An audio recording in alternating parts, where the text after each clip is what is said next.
Hello everyone, in today's video I'll show you on how you can simply duplicate parts in Orca Slicer. Now I'm going to add a part of my model onto my project right here, and basically to simply duplicate your part, the way you want to do this is to head over to the objects option, and from here just make sure that the part that you want to duplicate is selected. Press Ctrl C on your keyboard, and then you want to press Ctrl V.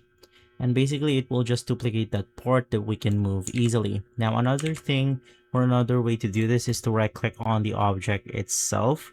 In here, click on the clone option, click on OK, and basically it will just duplicate or clone that specific part. And so that's how easy it is to do this. If this video has been helpful, leave a like, subscribe, and follow us for more videos like this. Thanks for watching.